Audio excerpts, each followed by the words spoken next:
Hola, muy buenos días para todos y todas. Sean bienvenidos a nuestro podcast Vidas marcadas entre balas y miedos.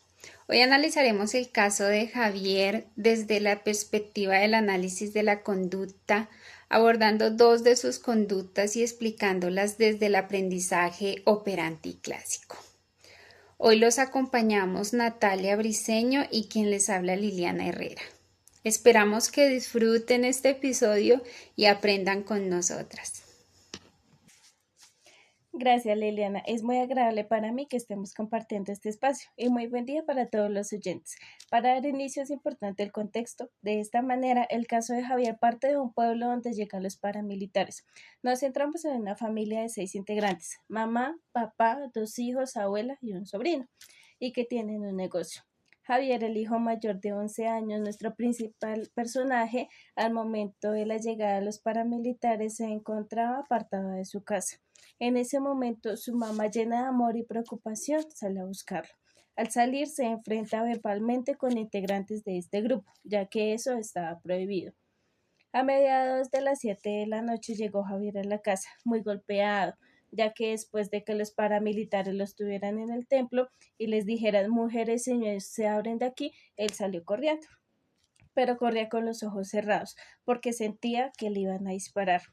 Así, este grupo se queda en el pueblo, junto al miedo que generaba hasta respirar.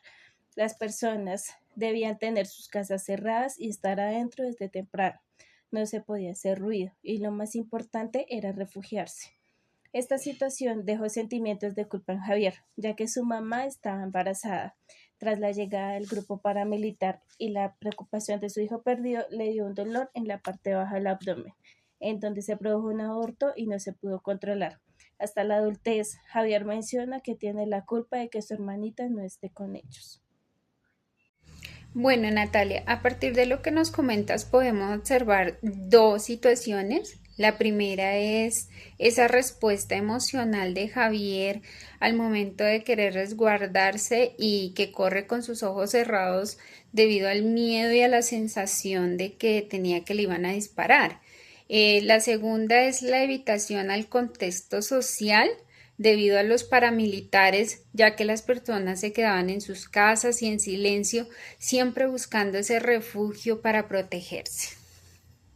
Claro que sí. En cuanto a la primera conducta de Javier, que es correr sin abrir los ojos, aunque se golpee con ventanas, puertas y paredes, analizada desde el condicionamiento clásico, es motivada por una creencia, y es que le van a disparar, observando que es una respuesta condicionada del miedo extremo, frente al estímulo que se puede asociar a experiencias que en este caso son traumáticas, observando el contexto. Entonces, el estímulo incondicionado es la violencia armada, y es que la acción de Javier la podemos ver como una acción natural, involuntaria y provocada por un medio extremo.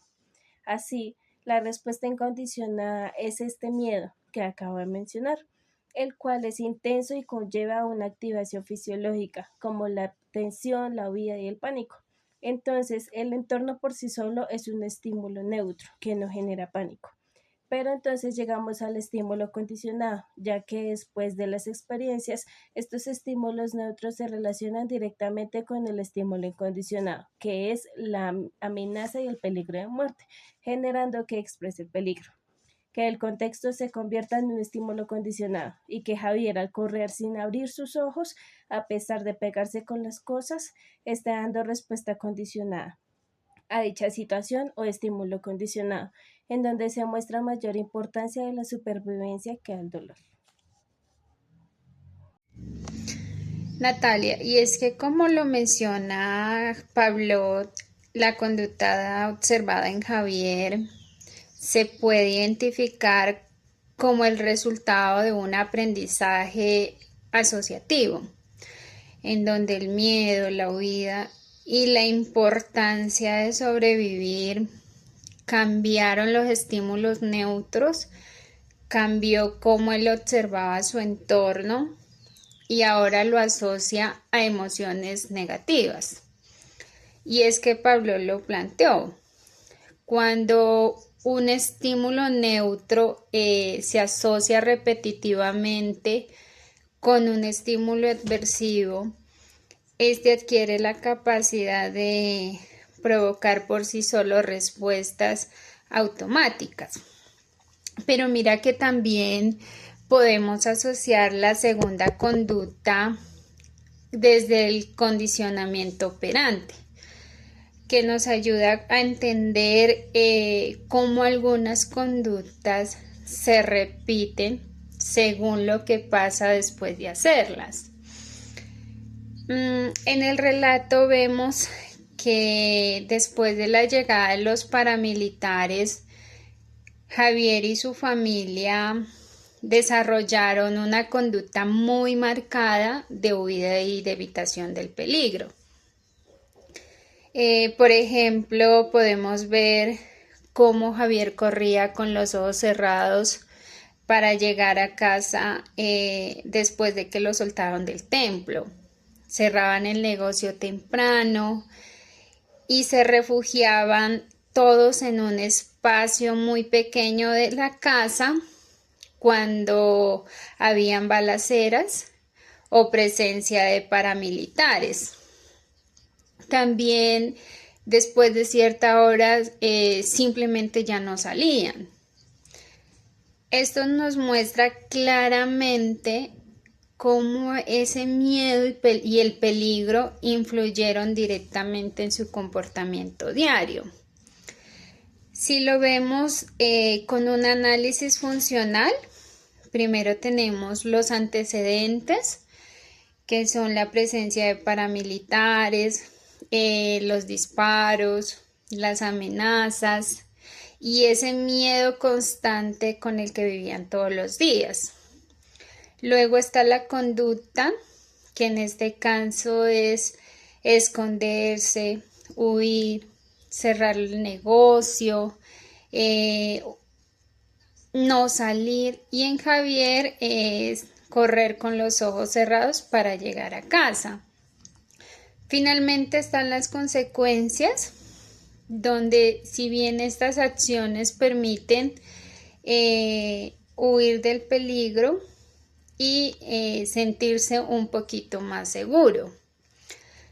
Desde el punto de vista del condicionamiento operante, esto funciona como un refuerzo negativo, ya que cada vez que evitan la situación de peligro, al huir o al esconderse, eliminan un estímulo adversivo. Por eso esta conducta se repite y se mantiene. Es necesario resaltar que aunque estas conductas ayudaron a sobrevivir, también tuvieron consecuencias, provocaron ansiedad, hipervigilancia y culpa, incluso con el paso de los años. Como plantean Skinner y Miltenberger, las conductas de evitación se mantienen cuando reducen su malestar, aunque a largo plazo limiten la vida cotidiana. Esto se evidencia cómo el me aprendido puede seguir guiando las acciones incluso cuando ya no hay peligro real. Ya para finalizar, en el caso de Javier, podemos ver que la violencia no solo dejó recuerdos, sino también moldeó conductas que se mantuvieron por refuerzo negativo, especialmente la huida y la evitación. De allí radica la importancia de trabajar con estrategias seguras de afrontamiento, ayudar a diferenciar entre el peligro real y el pasado y del mismo modo acompañar la gestión de emociones como la culpa y el miedo. De esta manera, las conductas de evitación pueden transformarse en respuestas más saludables. A nuestros oyentes, muchas gracias por acompañarnos en este episodio. Esperamos que este análisis del caso de Javier nos ayude a comprender mejor cómo el condicionamiento clásico y operante inciden en la conducta humana. Nos vemos en el próximo episodio. Muchas gracias a nuestros oyentes por acompañarnos. Hasta la próxima.